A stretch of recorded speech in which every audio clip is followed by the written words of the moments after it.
It's an age-old journalism discussion. When a source says a conversation is off the record, it means you can't use the information. However, both source and reporter must agree to the terms. But in two recent cases, no such agreement was made. And in the end, the men at the center of both episodes are out of their jobs at the White House. American Prospect co-editor Robert Kuttner says he was at home in the Berkshires when he got a call out of the blue from Steve Bannon, who had read a column Kuttner wrote about China policy. About 2 minutes into the conversation, I realized that he hadn't said, "This is off the record." And as you know, in the news business, if a reporter is contacted by a government official and the government official doesn't say, "We're talking on background," the default setting is that you're on the record. Bannon, who was loose-lipped about all things White House, later claimed he was off the record, but now says he did it intentionally as a diversion. So this is a guy who kind of makes it up as he goes along. Which is kind of what happened with short-term White House communications director Anthony Scaramucci, who was mad that someone had leaked details about a private White House dinner. So he picked up the phone and demanded that New Yorker reporter Ryan Lizza spill the beans. This is a major catastrophe for the American country. So I'm asking you as an American patriot to give me a sense for who leaked it. But during that conversation, Scaramucci had some choice words for then White House Chief of Staff Reince Priebus. And Reince is a paranoid schizophrenic, paranoiac. A day later, Scaramucci was out of a job and now claims he thought the conversation was off the record. For the record, I thought it was off the record. And but you for didn't the ask record, for it to be off the record. I understand that, but this is the reason why the media gets a bad shake from the American people. That was a very deceitful thing that he did. But that's not how Ryan Lizza sees it. This on-the-record conversation that you had with him on the phone, and clearly it was on the record. He didn't say it was off the record or anything like that. Right? Nothing like that. A rookie mistake that seems to be contagious. I don't know, we're not really sure of the circumstances of Steve Bannon's departure, but I got to tell you something. Neither one of these people are a political neophyte. Neither one of them. And you can't tell me, Callie, that there had to be some intention there. I mean, with Scaramucci, maybe he'd had a couple of drinks, I don't know, something happened with both of them.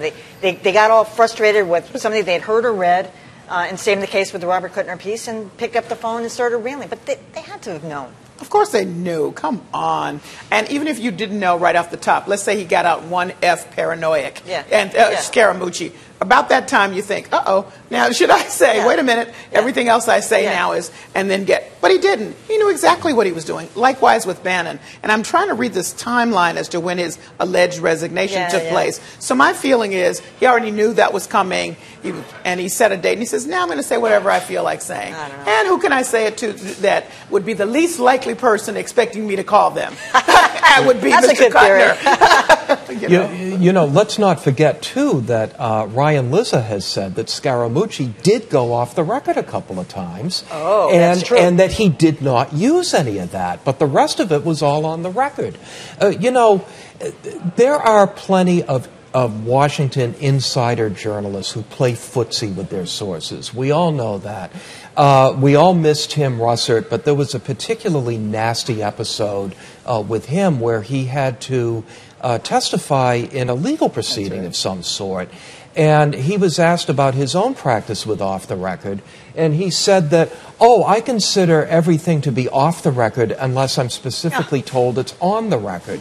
Not a good moment for Tim Russert. If people don't say it's off the record, then it's on the record. Right, it's as simple as that. Yeah. And you can say it, but both parties have to agree. Both parties have to agree. That's right. Because if the reporter says nothing, you Right. better ask again. Exactly. That's and you right. better define what you mean by it. Yes. I'm really glad that we're doing this because I think to the general public, they don't understand the various levels of off the record and on deep background and on background. And even off the record doesn't necessarily mean off the record. I mean, there are people sometimes who have not done to be quoted. Exactly, not to be quoted. You can use this information, just don't say it. Don't attribute it to me. And then this whole level of deep background wasn't something that I became familiar with until I started covering the White House, where you can't use anything that was given in that briefing, but it's more to inform your thinking as you go out to do other reporting. And I remember traveling on Air Force One, when the president would come back, it was always known, and we would ask, ask, but it was always a given that that was going to be on background. And so people might ask, well, why do you care to even hear that information? It's amazing because we got a lot of great information about what the president thought about Mitt Romney or some other stuff that never came out. But when he would say something else in the future, you would know where that came from, right? Yes. So it's very important information. But the key is that when you work with people all the time, as in covering the White House, you know the rules. Everyone knows the rules. There's Everybody. Everyone knows, right? The only time that you ever have to kind of ask or, you know, sort of make sure that everyone's on the same page is when it's someone you haven't dealt with before, and you'll say, I just want to understand, you know, when you say off the record, is this what you mean? Yes. Right? And I think that, but it is very confusing, so if you don't know, you should ask. But as a reporter with the White House, if they aren't telling you what it is, it's not confusing for Washington operatives. No, right. And it's sometimes a learning curve for candidates. I mean, this gave me flashbacks to a moment I had. This was a long time ago, the 2004 presidential campaign. I'm on a little airplane. Kerry. This was Wesley Clark. He was a contender for about 3 minutes. And the reason it only lasted 3 minutes was because on this little airplane with me and a few other reporters, including Adam DeGurney from the New York Times, he said something he shouldn't have said that undermined the entire rationale for his campaign. I think he said he would have voted for the Iraq War. And there was this moment. He starts talking. He says it. He backs himself into a corner. We're all like, and then he realizes what happens, and he goes, "Mary, help!" And he called for his press secretary. And so the plane lands. We all run to write our stories. We couldn't tweet at that time. We didn't have cell phones like that. But Adam DeGurney put in his story that moment that he called Mary help, which was a lesson to me about wow, that makes for a really compelling story. But every moment is on the record. And candidates, people in that arena have to know that. I do want to bring this down to a more human level for a moment for people who think that we're just being a bunch of meanies. I have generally worked on the local level as a reporter. You're dealing with a lot of people who are not used to dealing with the news media. You have a conversation with them. What do you mean by off the record? What can I do? What can't I do? And if you're dealing with somebody who has no experience dealing with like the somebody media, off the street. You don't. Of course not. No. Sandbag them. No. Right. Exactly. No, but we're talking about sophisticated government operatives. Absolutely. Yeah, if it's just somebody on the street and you buttonhole them and they say, oh yeah, so-and-so's a racist, and then you use it. It's like, no, that's not fair. That's right. That's what if someone says, just between you and me? Remember that? Oh, my God.